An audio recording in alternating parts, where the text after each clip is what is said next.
Hi mga ka-Twinkle! Kumusta? Ayan mga ka-Twinkle, nagluluto po ako ng pansit bihon mga ka-Twinkle. Pansit bihon ang aking niluluto tonight. Ayan.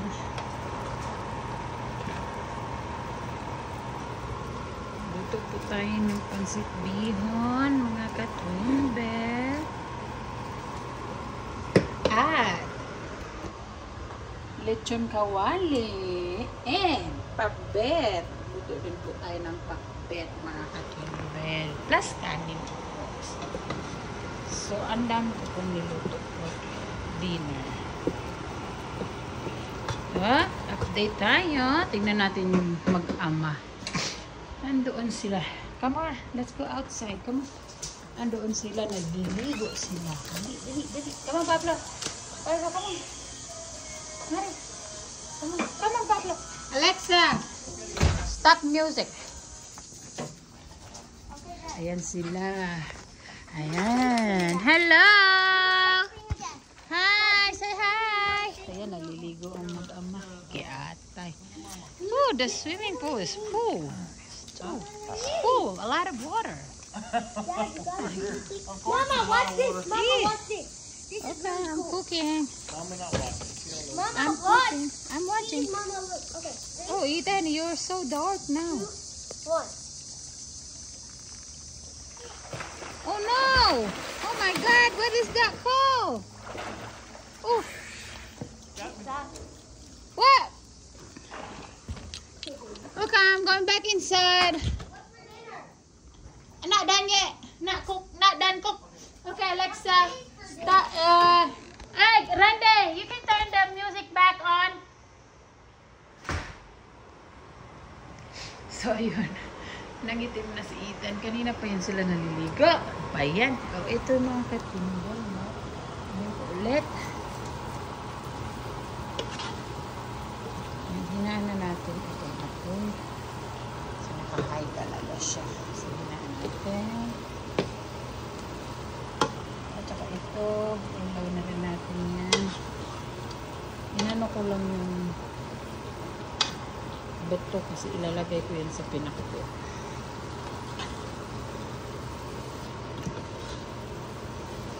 No.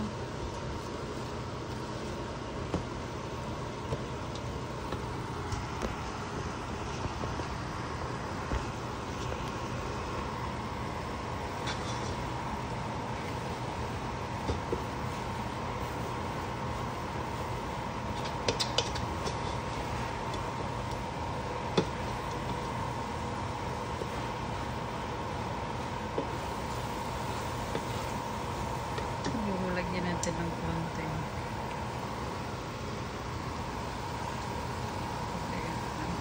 Water.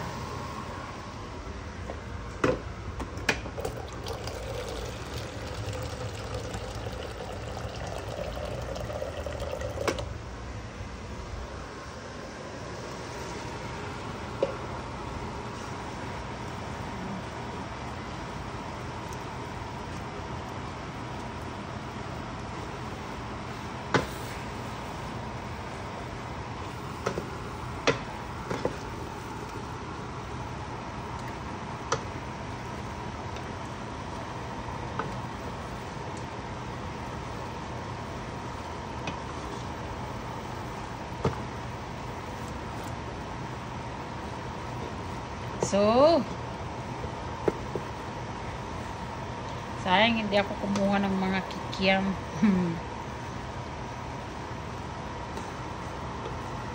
Ayaw nang basa eh, kaya okay na ito.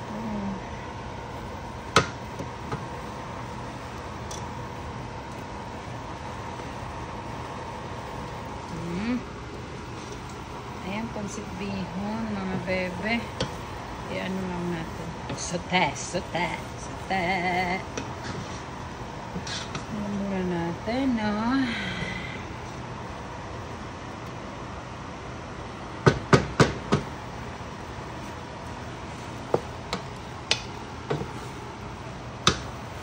Takpan lang naman natin.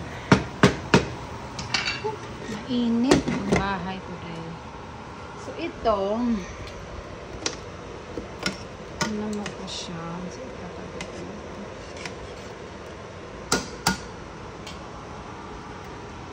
ay, nako mga ka-twin. So mga ka-twin bell, maghihiwain ko na itong pang ano ko sa ampalaya. So, kailangan ko nang i-off kasi wala naman akong hawakan. Nawawala yung mga hawakan ko sa kanila. Alright mga ka-twin bell, dyan muna kayo. Ayan na yung ating pancit bihon. And I'm about to cook the pakbet. And then, pepretuhin ko na po ang ating eto. Dali lang. Ilalagay ko muna pala siya sa freezer para mabilis siyang ilalagay sa freezer mga katwin. Ayan. Lagay muna natin siya dyan sa freezer. So, few minutes. Alright mga katwin bell, bye lang muna. Okay, thank you.